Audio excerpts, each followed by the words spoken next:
What's up with you, my people? It's your boy, Johnny Mac. Johnny Mac from the Johnny Mac Show. Coming with y'all today, tonight, whatever time it is, wherever you getting this podcast. Man, it's a special interview I did with a fellow podcaster, Kris Kash. Um, Real interesting. He got a real interesting story, real interesting background, and of course, we're going to talk about what's going on and what's happening in the state of today as well. So, without further ado, let's get the party started. It's your boy, Johnny Mac.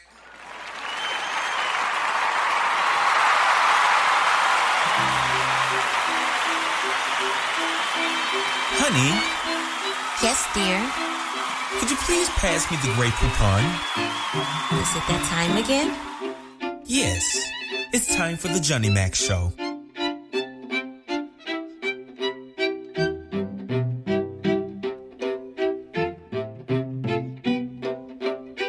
Officially launched in 2018, the Johnny Mac Show follows trending topics that are molding both the American and global societies together.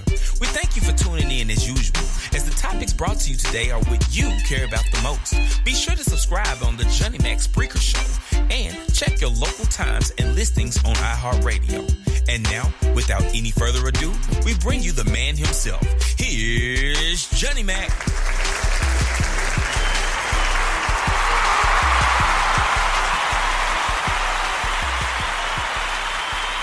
Listen to the Johnny Mac Show, bitch.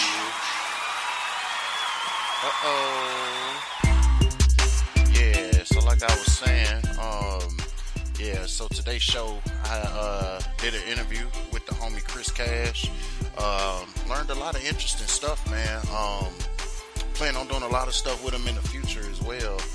Like I said, he got a real interesting story, real interesting background, and got a real interesting point of view on a lot of the stuff that's going on today. So we talk about like the the lockdowns that's going on around the world. I think we kind of touched on some of the Bill Gates and just all the other stuff that's going on, the COVID-19 and all of that good stuff. So yeah, man, I think it's gonna be a pretty lit show today. So really, I'm just ready to go ahead and get the party started. So I feel like kind of getting it crunk up and getting it lit, and just turning like all the way up. You know what I'm talking about? Like just all the way up. I just feel like just getting with it. So I think I'm gonna start it off with my homie Thug Child. Thug Child representing Memphis, Tennessee. And this is him and his brother Jimmy Bone, man. You know what I'm saying? So, yeah, we're going to get this king shit going right here on the Johnny Mac Show. And then we're going to come back. And then we're going to get into this interview with Kris Kash. Let's do it right here on the Johnny Mac Show. Let's go.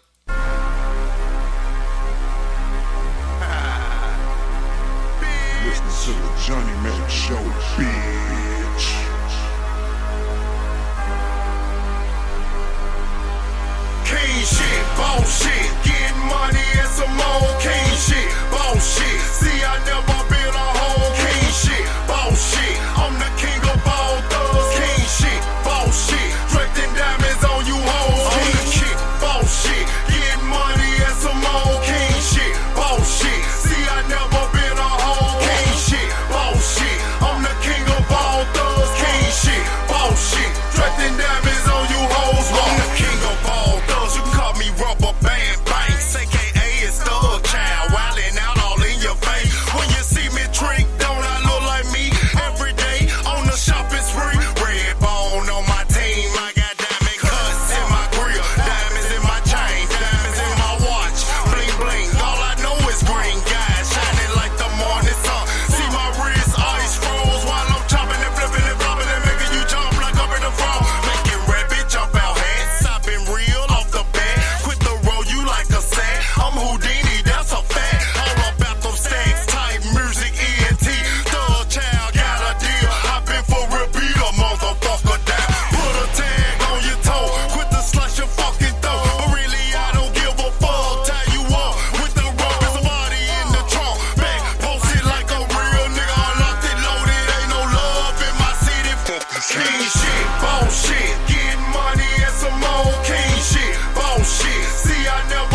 to the Johnny Mac Show, bitch. You listening to the Johnny Mac Show, bitch. Have you ever been pulled over by the police at 4 a.m. drinking after a party? Is your landlord violating your lease? You going through divorce, adoption, or child support? If so, then you need Legal Shield. Legal Shield gives you the law in your pocket through an easy-to-use app for just $20 a month. Always have 24-hour access to an attorney near you. If you need this, email me at macworld2020@gmail.com. That's Macworld, MACKWORLD2020@gmail.com, and put the law in your pocket.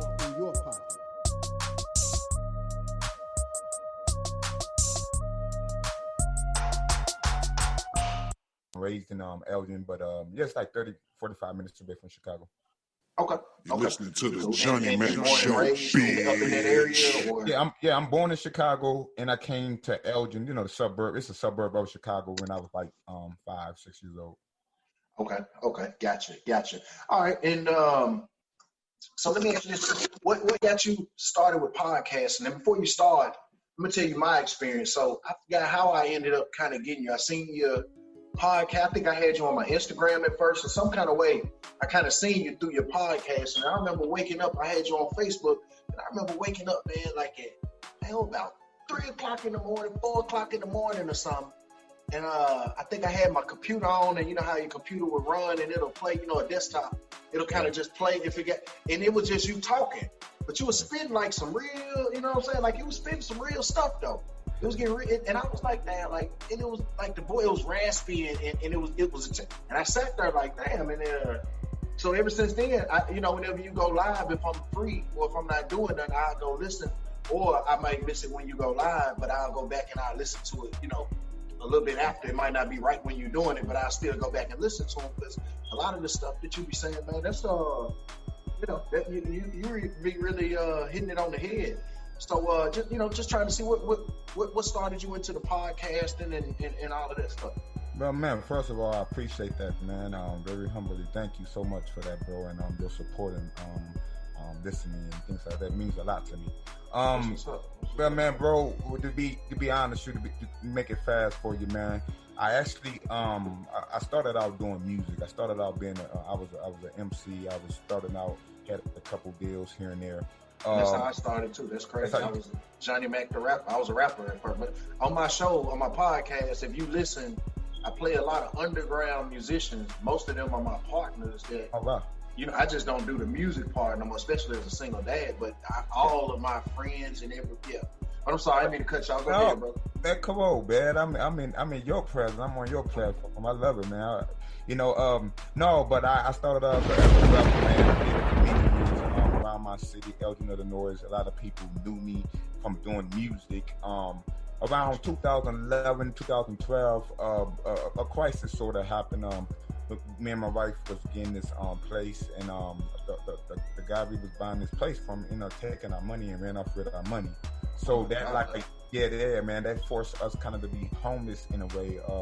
My wife rented with her parents with the kids, and I actually had a good friend that ran a studio, and I used to always use the term "I live in the studio," but I actually moved in and lived. You was really living in the studio, like album or no album. You already know it. I'm no beat man, brother. Right, ain't no beats. Yeah. No, man. So and his name was Jesse Mel. Rest in peace. He ended up dying like 2-3 years ago, but very good. He ended up being my business partner.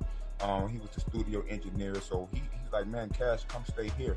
I stayed there about like a year, man. But to make a long story short, when I moved in there to the studio, my urge for music wasn't there, because I was really going through a real life crisis. I was away from my wife, I was away from my kids, and so it's like even though the booth was right there, and I always love the studio, my passion for it kind of went away, because I was really dealing with like a real life crisis. Right, so, real life, right? Yeah, man. So this is no lie, man. One day I went to sleep, bro, and woke in the middle of the night. It had like 1 or 2 in the morning, man. Like I woke up out of my sleep, and I just had this vision. I just had this a dream, vision, whatever you want to call it, and it was like I just woke up and said, I want to try doing interviews. I want to interview people. I don't know where it came from. I never ever did interviews. I was always around. You know, I had friends in the business that had radio stations and things like that, but it never was a want for me. But I guess it was just, you know, I wanted something else to do besides I did music all my life. So man, I was excited. You know what I'm saying? I got my Jesse Mel, got my business partner. And I'm like, man, I'm gonna do interviews. He looked at me crazy, like, well, what are you talking about? You know, you're like, interview who? Yeah, you the rapper. Yeah, who you interviewing? Who you gonna interview? A landlord for a new place? Like, man, he like, man, we can't buy no mansions with you interviewing people, dog. What you talking about? Exactly, man. So it was a brother, man. So it was I'm telling you, everybody it took a while for people really to get used to me from being a male Oprah compared to trying to be Tupac and Snoop Dogg or something like that. So I remember my first interview, man. I had no career, man. I was standing, like I said, at the studio with Jesse Mel. He was a blessed dude, you know. He had me, you know, and I got off my cell phone. I did my first interview with the conference call number, and I had my cell phone. And the first guy I interviewed was named, he's a rapper. I don't know if you're familiar. His name is Frenchie. He's not French Montana, but Frenchie, he was signed with Rocka Flocka and Gucci, man. So it's like I feel like I heard around that depth, around that 10, 17. There you go. Rocka Flocka, Gucci. I know that name. I can't put, but I've heard that. Yeah. Yeah, man. He was so he was one of their artists, and he was the first person I interviewed, and I really thank him to this day. He gave me this opportunity, and I interviewed him, and I had a little team at the time, like 2, 3, 4 people with me. And I remember doing that interview on my phone, on the speakerphone. It been great. After the interview ended, man, we high-fiving, we jumping up, like, man, you did it, Cash. You know what I'm saying? I'm like, yeah, we on our way. And we went to go listen to the interview, and I forgot to push record. Oh! I forgot to push record, brother. So that was like a heartbreaker for me. And I remember that day, like, all my team kind of like one by one left. Because they was like, well, maybe we need some equipment. Maybe we need mics. And I'm like, no, don't you see we just did it? We just did it. I forgot to push. Right. I forgot to push record. So, but that let me know right there is your. You know how it is, yeah. If everybody don't see the dream or they don't see whatever it is right there, you know, that's even in rap and everything. You already know. No matter what, gonna be there. No matter what you do, man, if you know what I'm saying, you gotta know that the vision is yours, and until you get things started, that's when a lot of people jump on and things like that. So basically, from that road on, brother, I kept on, doors started closing on me. Like I reach out to like big names, and they was like, "Well, let me see your resume, who you interviewed," and they gave me a hard. Started making it, trying to make it hard. The door. Yeah, man, but it took a lot of praying, bro. To be real with you, a lot of praying. And a lot of time I had God favor on me. And I remember it was his PR, man. His name is Dom. He's like one of the biggest PRs in the entertainment industry. For some reason, he took a liking to me. And then it was also CC Events. She's also a well-known PR, manager behind the scenes. That they literally took a liking to me. And they just started giving me an opportunity, giving me a guest. Which I didn't know what I was doing. I was just, I thought going with the flow, but yeah, you got opportunity, so it's like, man, I'm finna try it though, whatever, I'm finna go with it, man. And so every interview they pitched me, my brother, I did it. So I didn't get at the time that a lot of people don't do that. They get interviews, but they pick and choose what they want to. If it's a big name, you had to get the little bit. Right. It could be somebody, a man with a turtle. They want you got to go in, but you got to go make the man with the turtle sound like the hottest thing it is, I get it. It's journalism, yes, sir. And I was just naturally, I guess what's the word, ignorant to the fact that how the game go, and that turned out to be a blessing because I stopped at every person, and no matter how big they was, and they, I guess I just gained a little traction, and I guess those PRs just like, right, this guy. He got something there. He's kind of hungry. So, he's hungry. And I remember my biggest interview, brother, was at that time, my first major person that God bless me with was DJ Paul from 3 6 Mafia. Man, you see, now you talking about me. That's my hometown, brother. That's my favorite rap. It's crazy to say. I'm from Memphis, Tennessee. I'm from Black Haven, dog. Like, that's the king of Black Haven. Wow. That's the king. That's my king of Memphis. Like, everybody else got Elvis and all that. DJ Paul. Yeah, that's crazy you say that. DJ Paul. Yes, sir. Man, I did not know that, brother. That's I why know I live in that's dope. Florida. I mean, I've been in Florida about 12, 13 years, but no, I'm Memphis, Tennessee, born and raised. You'll hear, if you listen to any of my shows, most of the underground music that I'm playing is my home is all us Memphis, yeah, Bro, yeah. I love it, bro. I love it, man. And yeah, so man, he was basically speed things up. He was basically my first. I did a 2.5 hour interview. This dude was, I think, drunk and high, whatever Oh, where he Paul, was. yeah, But but Paul show love he though. He did it. show love. He show love. He down to He earth man, in the he love the mud. people that's trying to make it. He don't like Man. the people that's already on. He'll get them a hard time. But if you trying to come up, you brand new or trying to, dude is he gonna roll out the red carpet all the time. You are on the money, and I to this day I respect him and thank him so much. It gave me like a 2 hour exclusive, man. He talked about the winning the Oscars because it's kind of like around the time when they won the Oscars. I mean, I didn't realize how huge that was for me. I was just grateful, but at the time, I didn't really understand like how big that was for a young black man career. That was huge, man. Yeah, man. So basically the adrenaline went off that to the next. So you only as good as your next your last interview or whatever. So I used that interview and to give me another interview. Then my next huge one was with Shannon Lee, which was Bruce Lee's daughter. And this is all. Man, this is all blessings from God, man. Like I'm telling you, I can't sit here and tell you I knew something. I had to, I made this happen myself. I'm telling you, it took a lot of praying. It's one of the darkest time of my life that some of these biggest things happened to show me that it's light. It's light in a dark tunnel. It really is. So I did a 60-minute exclusive with her, and what an interview. And she's very hard to get. And it was just like God. It was easy for me. I sent my email to her PR. His name was Brandon, and he told me, okay, I would send it to her. He hit me back like 2 days later and said, okay, you got the interview, but you're gonna have to wait 2 weeks. And I'm like, okay. She said because she's very busy. Blah blah blah. 2 weeks came, the date, the time, boom. I'm on the phone with her, and I'm still doing all this on a cell phone, bro. A cheap cell phone at that. I think my plan was like $10 for 15 minutes. Yeah, 15 minutes. Yeah. I know so make a long story short, I did that, and the rest is history, and so I meant the interview route. I just love talking to people and picking their brains, and it's just to me, it's the most things. Starting last year or 2 years ago, maybe you probably heard me off Cash Talk podcast. I started, like I told you, I did music, and when I switched into interviewing, it just gave me a whole different, like from the from behind the scenes looks, and I just saw a lot of things. Then going doing my research and knowledge, man, I saw a lot of things that I sort of was like, wait a minute. This is how you get your deal, or some dark stuff that goes on in the end. You got to find out what was really that got a lot to do with keeping it real. It had a lot to do with why I kind of bagged away from wanting to be an artist and get a record deal. You learn real hard, real quick what's really up, especially back in the 90s and stuff. I don't know what they doing now. I mean, I think now they just out in the open with it. They just wear dresses and they don't even care. Like it ain't a thing. No, it ain't nobody got to sneak them with nothing. They just paint their fingernails anyway. Back then you could.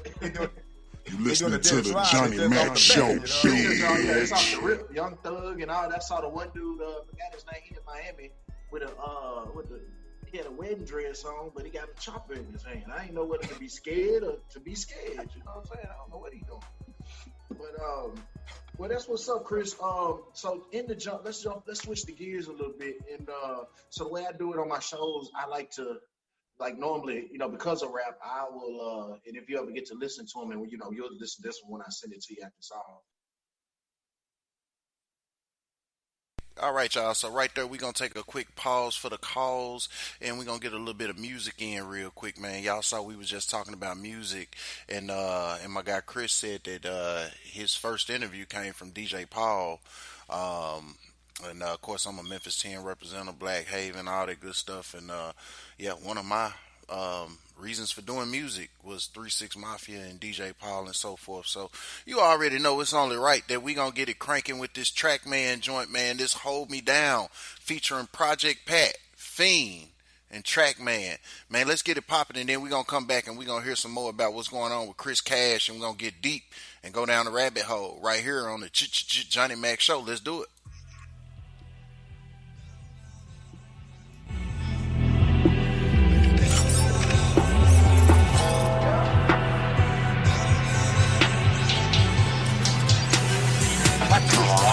I'm just trying to stuff paper in my pocket like a school locker. I'm just trying to run a play and dodge a blocker. It could be a hater, dog, or maybe a car, but I get the ups on you like a record deal. I drop you straight pop you. I'm busting if my life in danger. Extendo clip got 30 hitters coming through the chamber. I'm just getting to the money, getting to the bread. Your girlfriend looking crazy cause I burnt her head like a cigarette. I don't indulge in bullshit. Talk money like Creflo Dollar. I just ain't in the pulpit. Ballin' like KD, legend like Dr. J. Blowing gas with my knees. We shoot the shit and shoot the call me up when it's crunch time. Yeah. Fuck with me tough when I touch down. I kept that bass in the pipeline. I conquered shit in my lifetime. I kept my head above water. Although niggas, they was pushing me down, but they can never hold me down, down. They can never hold me down. No. And you was finna let me drown. So I don't wanna hear this sound. No. I live my life through the wire. Threw them off with these punchlines. You probably wouldn't even believe me. I did it all on one lifeline. They can never pull me down. Woo. They can never pull me down. Yo, check me out, track. Hey. My band-aid disappear like magic. What is this wizardry? Took cocaine, was turned to crack. Had no concern for chemistry. Pray the Lord don't forgive me. Trap my greater to deliver it. My every win to a misery. You reach the short, can't get the mid. Time for the total pole like snow patrol. Yeah, I try to sell him blow like I know his nose. You missed a little homie that spoken cold. He wanted his to go. Head busted on treasure. Proudly work for undercovers. Pop will put up in the bubble. Run first out of trouble. You act like mama never loved you. Abracadabra. Catching my mattress up. I was a trafficker. My pistol was passenger. First you see it, now you don't. Money will be after, son. Fuck that government shutdown. About to go and buy me a bus down. Ball for breakfast, it's lunchtime. I came for the win, baby. Y'all call me up when it's crunch time. Yeah. Fuck with me tough when I touch down. I kept that bass in the pipeline. I conquered shit in my lifetime. I kept my head above water. Although niggas, they was pushing me down, but they can never hold me down. They can never hold me down. No. And you was finna let me drown. So I don't wanna hear sound. No. I live my life through the wire. Threw them off with these punchlines. You probably wouldn't even believe me. I did it all on one lifeline. They can never pull me down. Woo. They can never pull me down.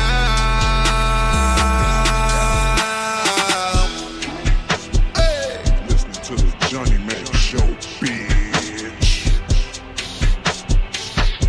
Listening to the Johnny Mac Show, bitch.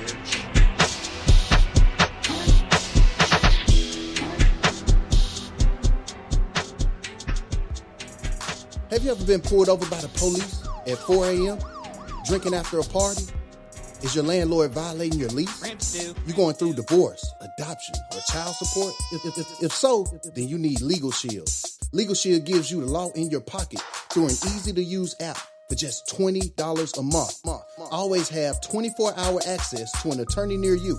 If you need this, email me at macworld2020@gmail.com. That's Macworld, MACKWORLD2020@gmail.com, and put the law in your pocket.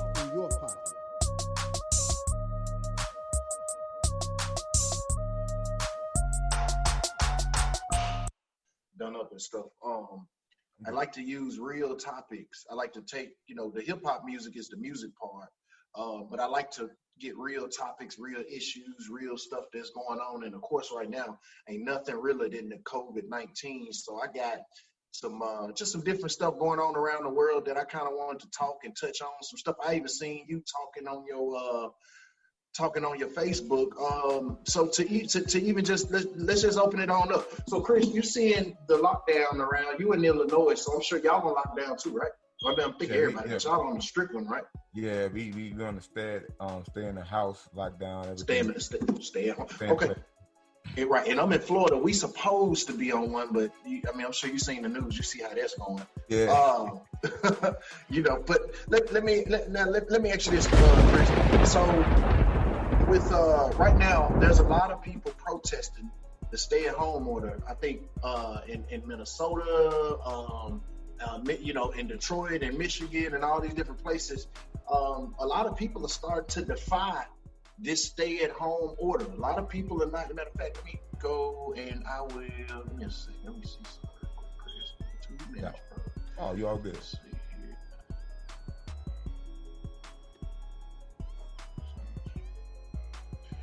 And then.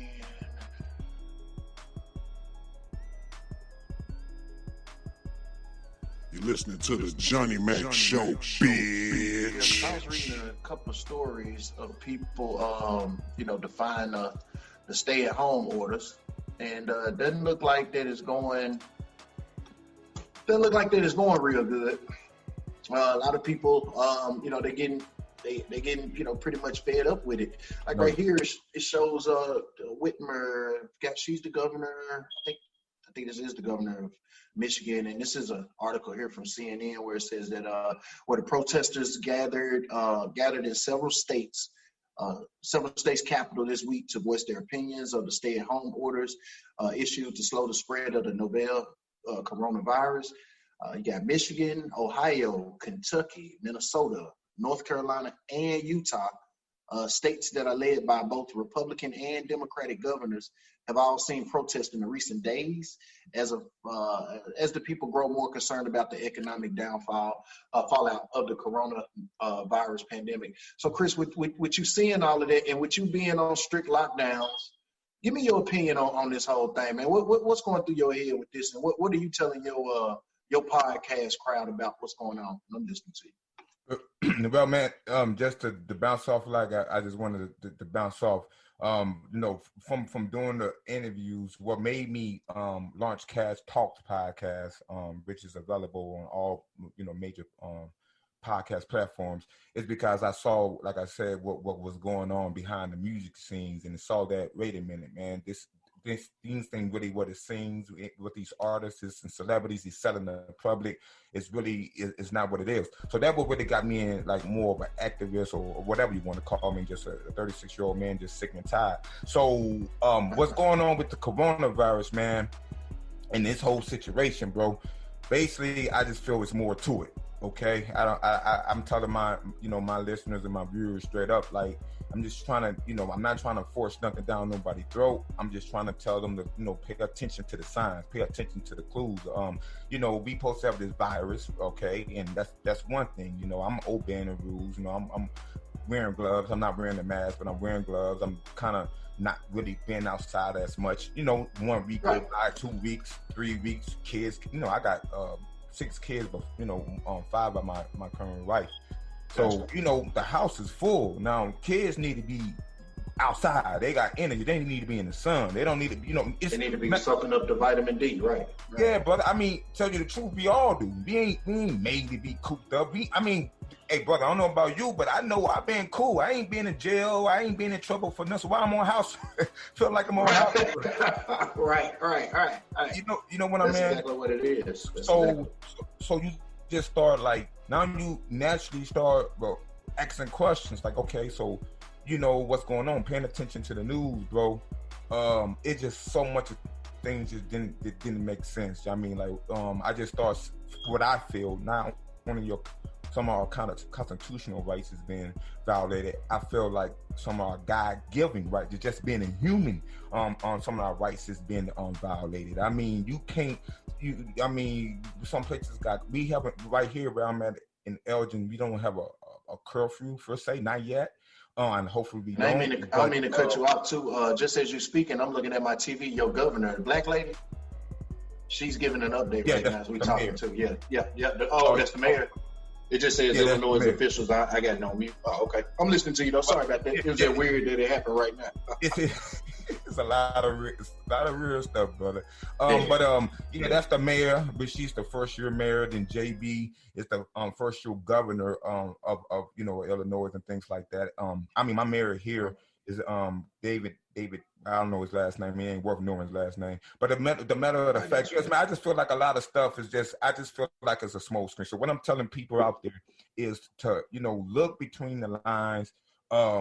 Schools I guess they just announced today that they will be closing for the remaining of the year, which I already knew, you know what I'm saying, that right. You're going to close down. You haven't opened up in a month for some, and there's only like a month left. So they just announced today it's closing down. But it's just so many things that doesn't make sense. And the biggest thing that got me, brother, is just, it's like they train us like little children, like it's exactly. Like they, it's like literally standing in line at a sound club, and you got, so, it's like, Let me ask you something. Let me ask you something on top of that real quick while I'm thinking about it. So, and I feel you, and because I'm a parent too, so we both parents, and so when you hear that this virus can travel and it can do this to kids, it can do that, and then when you do the numbers, you say, okay, well these numbers don't add up to what we just got through going through a flu that killed like 50,000 people in December. We just got through going through that. So how are we in something right now that has only killed 3,000 people or 4,000 or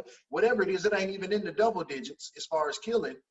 And we didn't shut down the NBA. We didn't shut down. Matter of fact, I remember Michael Jordan got a basketball game called the flu game, like the game that he played with the flu. Right. So I'm just trying to figure out why, why. And at the same time, I've done the social distancing. I haven't really left the house unless I needed to, and I've done just because I'm trying to do the right thing, because I don't want to play with it.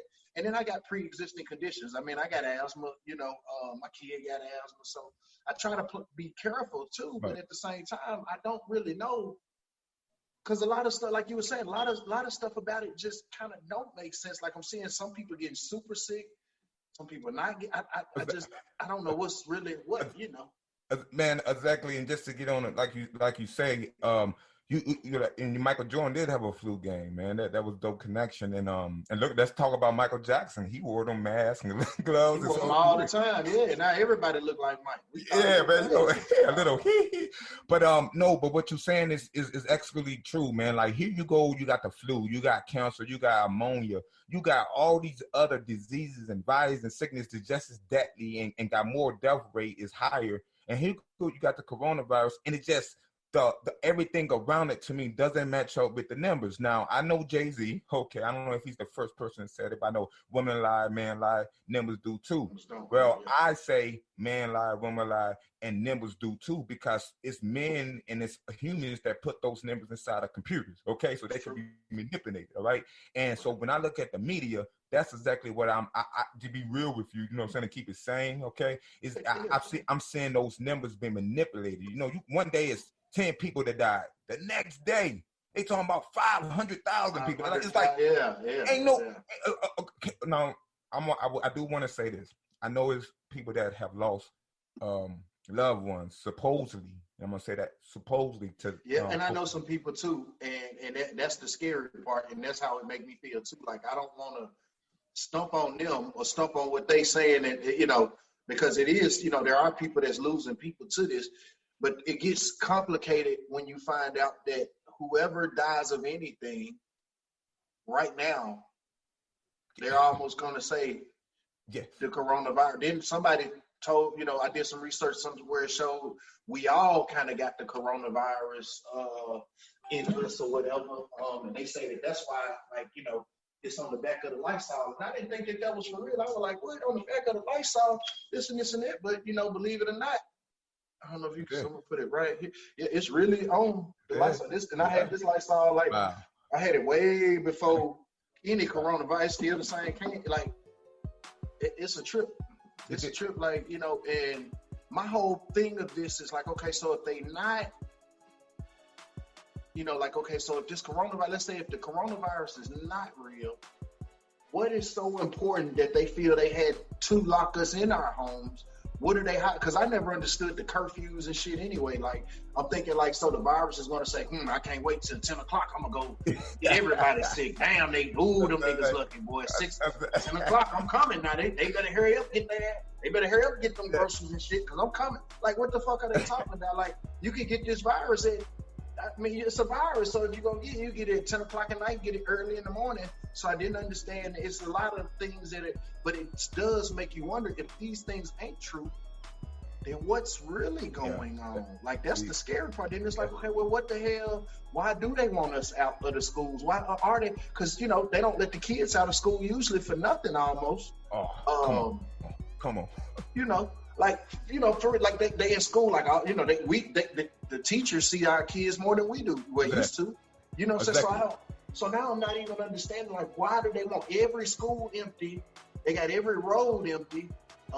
Nobody's really making money. And even with people getting a little stimulus money, where you spending it at? You just giving it right back to groceries because there's nowhere else to really spend it at. You can't go hang out. You can't go do that. So I'm confused as to, like, what it all mean. And then another thing that confuses me, and I'm going to give you the flow right back, is the other thing is that I wanted to ask about. What do you think about the whole conspiracy of people talking about, with Bill Gates and WHO and Dr. Fauci and, things of that nature in correlation to all of this? What do you think about all of that? Man, that just kind of touch on what you said at the first thing, man. The district out here is called U46, which is, I believe, the second biggest district in the United States, and they never let students out of school for anything. You were right on the money. I mean, for anything. The kids could almost be the Walking Dead, and then they're still gonna make them go. Yeah. Right. So when you saw the school system, then to keep it same with you, man. When you saw the NBA, closed down and the sports. That's when it got real for me.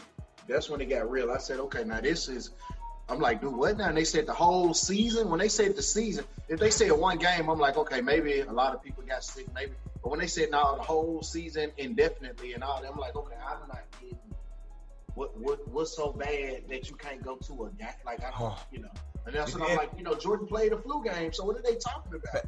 Okay, and then it was around all his teammates. Yeah, everybody passed the same ball he had. Everybody had the hook. Scottie Pippen carried him off the court. There wasn't no social distancing. What are they talking about? No, you know what I'm saying? So you are totally right, man. So that then if they close down hockey, now I'm not racist, but that's the bite, man. The sport, you know what I'm saying, hockey, and when they shut down, I like, okay, this is serious and other things. So they let you know right there, it's not solely about money.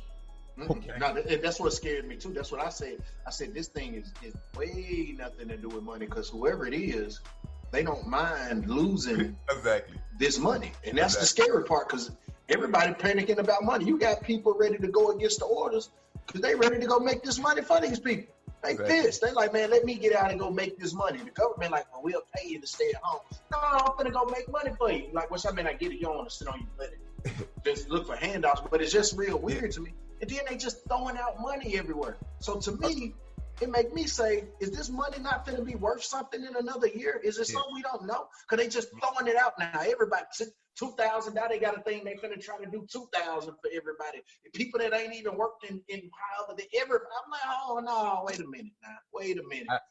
I think you like you said though, but you are a very wise man, because like, is the inflation that went down so bad to the point to where they got to get this shit away before it just it really is not, you know what I'm saying? Like, what the hell, It's like word around the campfire, right? That they are, some people may feel like they crashing the economy on purpose.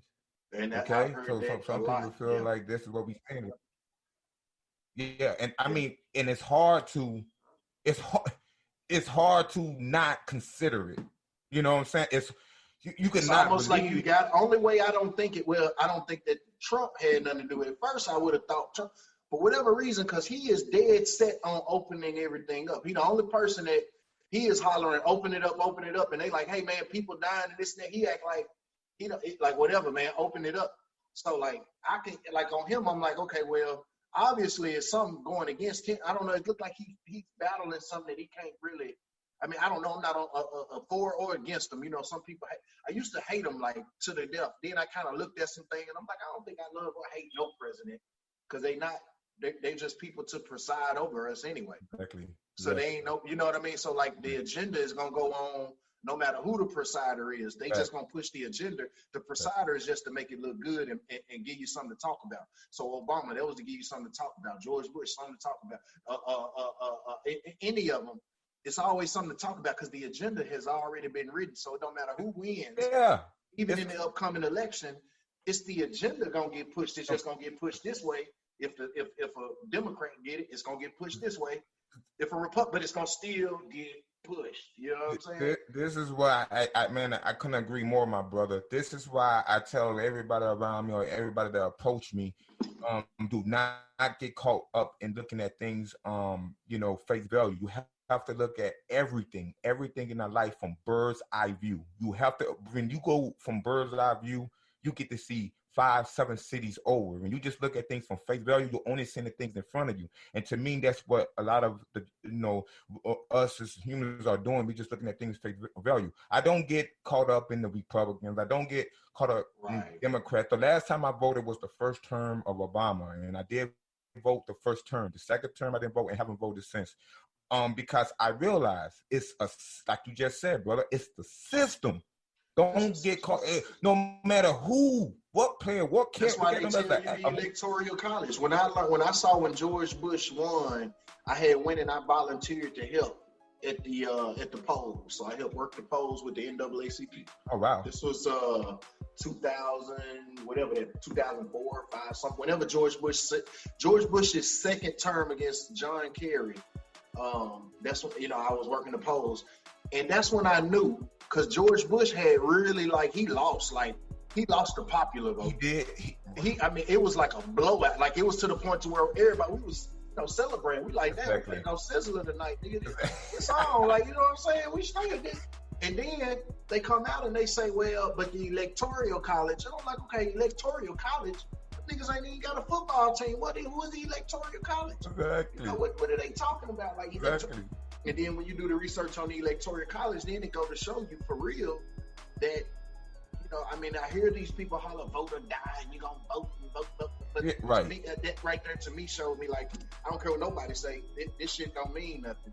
Like maybe on a local level, just because on the local level I've seen it work. Like I've met politicians and talk to people, and I've seen certain laws get passed on local levels, but on big levels and presidential levels and shit, I think that's a whole agenda. I think it's how it's gonna go. I definitely agree. It's just what you're saying, like local here, around. It's a couple individuals that's our color man and our race doing great things, turning their life around. And they used to give me a hard time, like, Cash, why you not doing more, locally in the politics out here and things like that? And I always say that's your domain. My thing is the whole thing is you're right. You can make more of a difference on a local level, but I always told anyone that asks me, I say, see, it starts at the top. It always stops at the top. When things go down, it's gonna be the top, and things gonna sprinkle down. And exactly what we seeing here now. And electoral college, like you said, come on, how much of the public, okay, in our communities, you know what I mean, urban communities, how many of us even know about the honorable votes in that? The popular vote is all they sell us, and on the news. That's all we think. Come on. Yep, and we don't even find out that shit don't mean nothing. So you go stand in line hours and hours and hours, and you fight and you argue and you cussing out your neighbor because they got one sign in the yard and you got the other sign, and you do all of that shit just to find out that it's somebody else gonna pick the winner anyway. Exactly. And you did all of that and all that hoopla, this and that, and they gonna hype you up the whole time. Somebody else gonna pick the winner was picked before the race even was. Yeah. Presidents don't get elected; they get selected, and they get selected. That's the thing with that. But to also answer your question, about Dr. I call him Dr. Fettuccini, the doctor that be out there at all the press conference with Trump and all that. When you look at them and Bill Gates and all this, they want to, quite frankly, man, they want to make us. they want to make us, I believe, guinea pigs. They want to put that vaccine, they want to put that poison in us, and I just feel like, that they want to control us. And when people realize, brother, that it's not about money at the end of the day. See, money is a gateway to power, right? But if so many people say, Cash, you're wrong. It's still about money. Let me tell you something, bro. Have you ever worked at a job, right? And you sometimes it's about that position. You could not make nothing but $5 an hour, but get that supervisor position. It's just that a gentleman Westbrook having that power to tell people tell people what to do. So it's all about power, but money is give you that. But and it's a drug. So what I think we'll be saying here is it's not about money, it's about power. And I don't know, they like to call me and other truthers conspiracy theorists and things like that, which they gave us that word. So I've been a conspiracy theorist for a long time, and I used to hate it when people say it. But right now, a conspiracy theorist is like Master Sensei right now. Yeah. Everybody don't know, man. My phone been jumped. I'm talking about everybody calling, and like I was saying on my last show, and I don't know the answers. Like they calling me like I really got the answer. I'm like, I don't know the answers, nigga. I just said that the shit was coming. And I just happened to say it, 5-10 years ago. But you know what I'm saying? Like, I remember talking to people about, all the different, about the Walmart FEMA camps and, FEMA doing this and that, and pulling up research. Yeah, I give them research because I wouldn't like to just tell somebody something. Right. I like to kind of be right. I'm a little cocky when it comes to, my information. Right. I like to have to be right. So I don't like to give you nothing that you can come right back and be like, oh, man, I looked it up. And that. So I like to try to be kind of thorough on my, on my stuff, and yeah, man, it's crazy. Let me do this. Let me switch to this real quick. And we still kind of talking about the same stuff, but no doubt. What do you think right now, Chris, with the mandatory? There's a lot of mandatory mask wearing. Like I'm reading an article. If you see on the screen now, this Newsweek article, and this was from yesterday, the 16th, where it says that most of these states are. These states are now requiring, are wearing a public mask is required. Basically saying you got to wear a mask when you go out. Saying that for millions of Americans, wearing a face mask or cloth covering when leaving their home is voluntary for residents in 4 states. I'm sorry, it's involuntary. In the residents in 4 states, Maryland, New York, Pennsylvania, New Jersey, and said that it's no longer optional. More than 639,000 people have tested positive for the coronavirus in the United States. As America tries to curb the spread of the widest global outbreak, the Centers for Disease Control and Prevention adjusted its advice to the use of wearing face masks to recommend that everyone cover their nose and mouth when in and out the public. And it goes deeper and deeper. Now, with that going on, Chris, a couple of days ago, I don't know if you've seen this on the news, but there was a guy, and he was riding a train, and he got beat up by a bunch of police officers because he wasn't wearing a mask, and they wanted him to wear the mask. Now, my thing is, with all of this requiring a mask and all that, like here in Florida, it's in different places. Like in my county, it's not required, but one county over, they're requiring that everybody, if you're out in public, to wear a face mask. What's your thoughts on that? Do you think that shit is a part of this heading to martial law, a type of shit, or do you think something really going on and everybody should really just be covering their face? So what you thinking about that, Chris? I think, brother, that it's a multiple thing to be 100 with you. I think it's a multiple thing that could be going on right now. I don't think it's just one thing.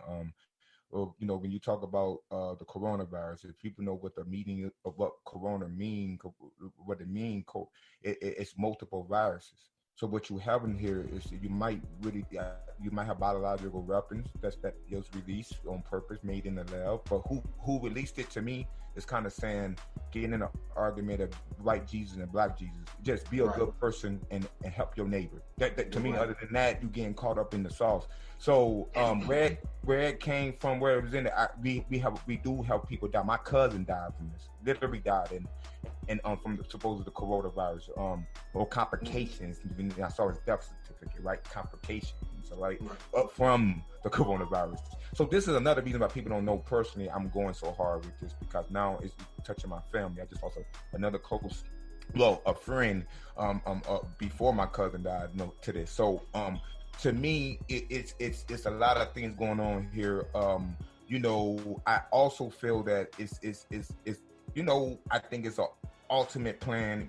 You said about martial law. Well, could martial law be declared? Of course. I think be closer than ever. But I listen.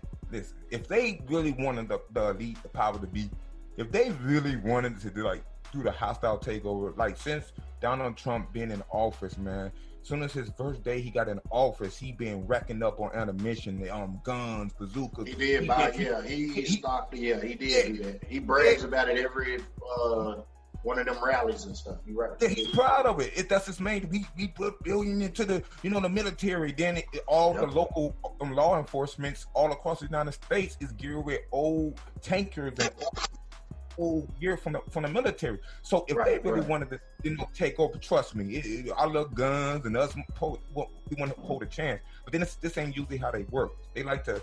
I don't want to get spiritual, but how the devil works, man. You ever saw the movie Devil Advocate? That's the coldest movie if you really want to see how it works. The devil will tempt you, but the devil will also tell you. He makes a little truth with a little agenda and a lot of lies. Right. And this is what we get here. We get a little truth with a lot of lies here. So again, they want you to hang yourself. So this is what. Let me break this down to the listeners on this listening. Here we go. They got Donald Trump. They know everybody hate Donald Trump. Like you say, they got you Obama. They made you fall in with Obama. Where if you do your research on him, he the one started this trannies and sex changes and stuff. It's on he the one signed it into law.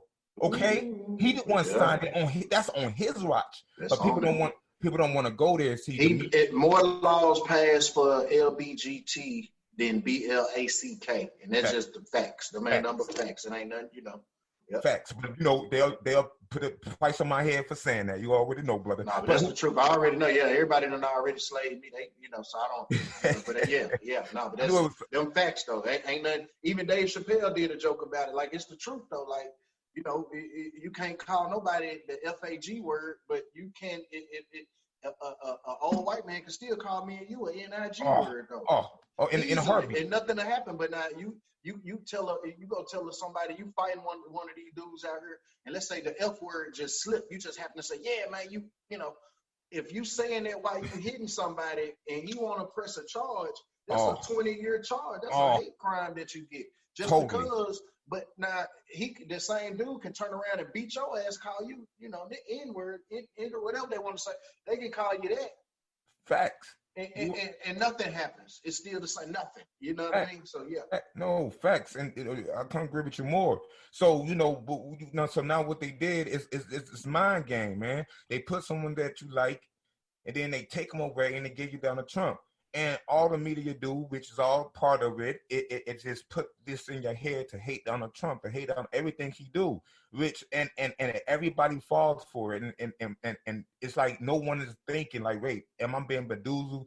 So now it's a very, to me, it's a scary time, because here we got Bill, to go back to your earlier question, we got Bill Gates just emerge. It's like where did you come from? We knew you as Microsoft guy at the computer. Now you resigned from your chair when this coronavirus go down. And then what he did in October, they ran a drill, Event 201. I did that on my last show yesterday, where I was talking about Event 201, where they did an exercise. All of the nations did an exercise in New York.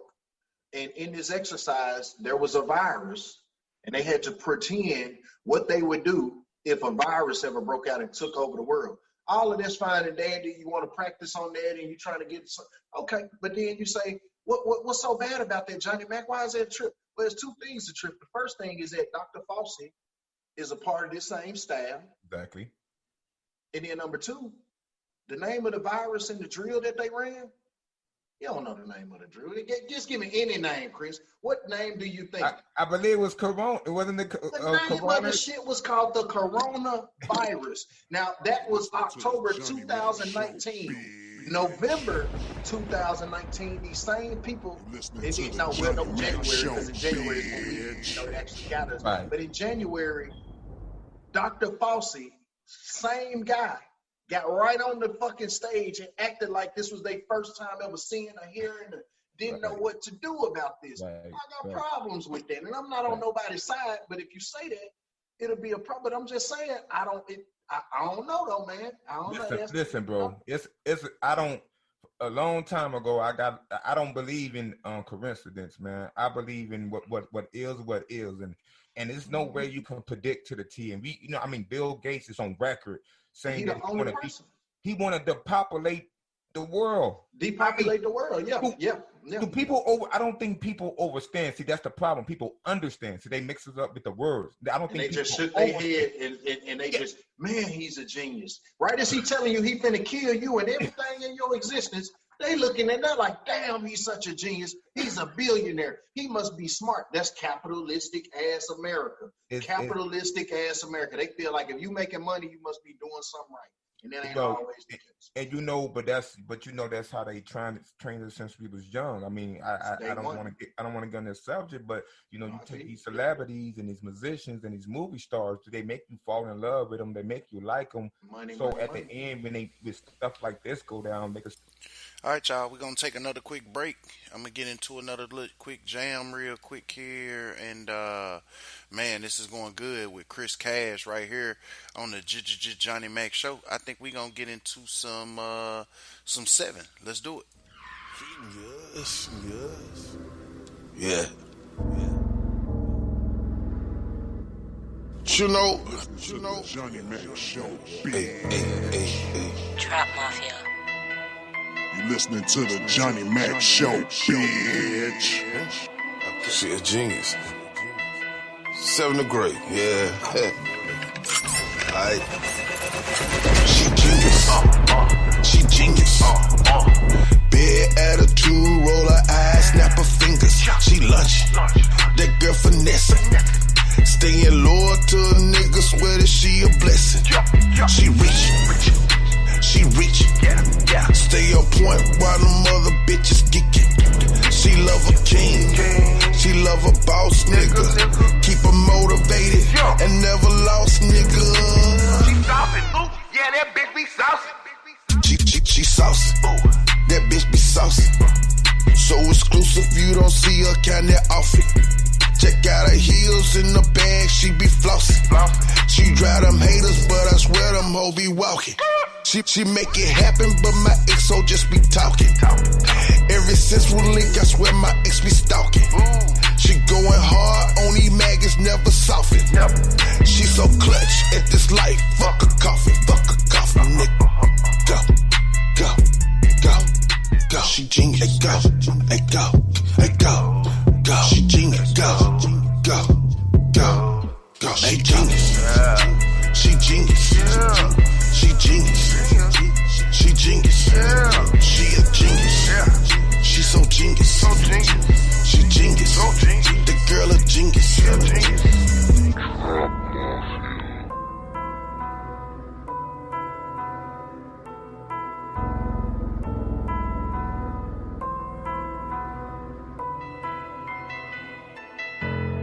She genius. She genius. She genius. She genius. She a genius. She so genius. She genius. The girl a genius.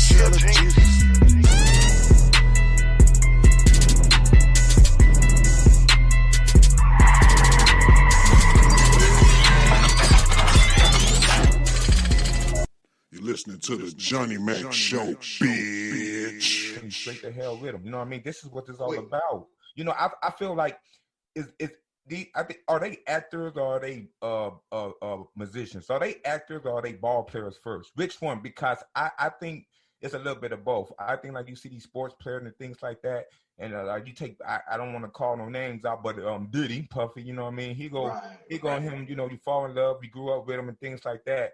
Then every time it's something, happens, he go him out the woodwork talking about my people and it's like that. And my whole thing is, man, you got a track record, not even taking care of your own people that you do business with. And on top of that, bro, nobody he's done business with. That's the thing. And it's nobody. He's done business with so many people. There's not one person that can say that he's done good business. That's the biggest thing of it. Not one person. Bro, and that makes you wonder, like, okay, well, damn, you know. Brother, when I was doing my music thing, I had a couple A&Rs. There was top A&Rs that was with Bad Boy Records. And I thank God to this day, because I must have, like, my mom is her prayers, and my grandma and my aunties probably really was been praying for me, because I would have did almost anything. You know, they teach you when you're young, give your all, give your all. What would you do for success? Yeah. And I was under that mindset, but it was this A&R, and I don't want to, his name is Bonds. I'm just going to say Bonds. And he took a liking to me. He you know, but he always starred his hand to put me in the game and I didn't never know why. He rocked me for like 4 years, you know, took me to different places, but he never got me in the game. He used to always say things about Puffy, not in a flattering light. And I used to say, wait, why are you working for this man? But you telling me, and you know, I want to trying to get signed, trying to get a record. To get on. Yeah, right. But he used to always tell me little things. But I get it now. I really think the brother he took a liking to me. He was like, I'm not gonna let this little brother, you know, give his life away. You know, I really believe that, and to this day, now that I know what's what. And but then I heard a lot of good things about Puffy, as far as hard worker. He one of the hard worker in the game. He really works like if he don't got no money, he still, you know, he give it his all. But his character. So when he just the same old people, the Jay-Z, they pop up. You know, you got our culture that love. We grew up on them. You know, saying you can't do no wrong. But my whole thing is, man, brother, here's the thing. I put a post up the other week, and I like putting things up out there to the public. So, of course, they're not going to believe you then, but, you know, sooner down the line, if something happened, they could come back and go, wait, man, you said this, you know what I mean? So, like, he did a Revote, it was on YouTube, I saw. He did, you know, he had he had this live on Zoom with all these, you know, Meek Mills, and then he had the politicians, all the black urban, and they was getting everybody. Because, you know, another thing, a curveball with this, you see how the coronavirus started from China, this and that, and then now it's affecting black people more than anybody. Okay, like, where did that come from? You know, where did the curve that this affect the black people in the earth? But if you remember down to Bill Gates also talked about, you know. Yeah, Bill Gates talked about this, man. He talked about the bolide, how it didn't really hit the urban neighborhoods, like or the other, you know, disease didn't really hit the urban neighborhoods. So he was basically telling you right to your face is we need to do a better job to hit the urban neighborhood. Now we got the coronavirus, and it's just funny out of nowhere. This did a 180, and it's on the black people. And my thing to my fellow black people out there, man, is we gotta stop being so vulnerable. We gotta stop accepting any and everything that the same people who never gave us something. We didn't get our 40 acres in the mirror, and you want to believe everything they tell you. Now I get have high blood pressure. I get we ain't the most healthy, but it ain't no race, okay? It ain't no race of Chinese. So it ain't the white, it ain't the blue, it ain't the yellow that's healthy walking around here either, especially in America. No, in America, yeah, American is truthfully, being an American is a bad diet. Because if you look at what they tell you to eat, if you eat what they tell you to eat, you know, steak and potatoes and an apple pie and all that shit. Like, honestly, if you really look at it, you doomed for death anyway. You know, and then look, how long did they sell us milk? How long did they sell us milk in the vitamin? Until I actually talked to a dentist, and the dentist told me, don't ever let your daughter drink, because I don't drink milk anyway, I'm lactose. But he told us, don't ever let your daughter drink real milk. He said, your kids need to only drink, I got 2 daughters. And he said they should only be drinking almond milk, which my oldest daughter, this is what she was already drinking anyway. She put me on almond milk. I didn't know nothing about it. But that's all my other daughter drinks whenever she does drink milk. She don't do much of it now, but she do. It's almond milk because... And I never even figured it out as a kid. I remember used to say, because I was lactose, so I never could do a lot of milk anyway. But I used to always say, like, well, damn, mama, how come a cow, how come a cow make milk and we can drink their milk? You know what I'm saying? But why can't we drink a cow's milk and nobody else's milk? Like, what's so special about they milk that humans can drink? I never used to understand it anyway. You know? Yeah. Hey, yo, man. We got some more to that interview. I am going to. I think I'm gonna wrap this one up because of the time on it, and I'm gonna have to come back and play the part 2 and play the rest of it, man. Because it was, real good interview, man. Real good guy. And we're gonna be doing a lot of different podcasts and stuff in the future together. We got a couple of things we talked about, and depending on how everything play out, man, we'll probably be getting together and linking up, and man, just trying to give you some more information and some more knowledge. But again, man, shouts out to the brother Kris Kash for stopping by the podcast.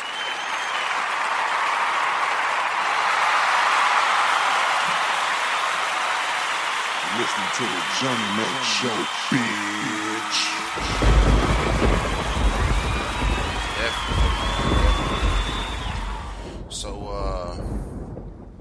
So yeah, man. I don't know. I think that's about it for now, man. Yeah, we really out of time here on the timer here, so we're gonna close everything up and do it like that. And what I'll do is we'll bring Kris Kash back, and we'll end up finishing that interview, and then that way we can that way we can get it all in, man. Because like I said, it was some real interesting stuff. He got some real good stuff going on, man. And y'all, check out his podcast and his Facebook. Let me see here. Let me shout out his Facebook because he did it at the end. Let me see here. Let me pull him up real quick here before we go. It'd be only right to shout him out, right?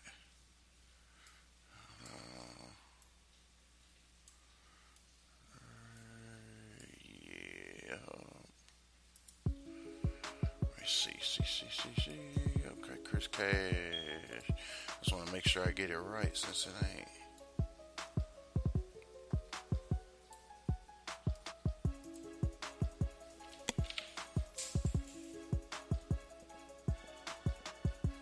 Kris Kash. So you can go on Facebook and you can catch him as Kriskash,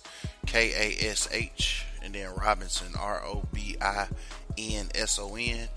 Kris Kash Robinson. And you can check him out, man. He got his podcast, and man, just go look at him, check him out. Man, play this, rewind this again. Like I said, we're gonna do his part 2. And I'm gonna come back and play the rest of it because we still had like a whole nother almost another hour to go. So I don't know how we're gonna do it, but I'm gonna chop it up and I'm gonna get it in there. And yeah, man, till then, man, y'all just keep on supporting, keep checking everything out, man. Keep trying to bring out this look like the states and stuff finna open up soon. So hopefully we can kind of get to moving and grooving and get things back to going and a little bit back to normal. I mean, I guess if that's what it's gonna be. But anyway, till then, man, y'all enjoy yourself. Y'all take it easy. Peace, love, and hair grease. And till we do it again. And again, shouts out to the homie Kris Kash. And I'll see y'all later.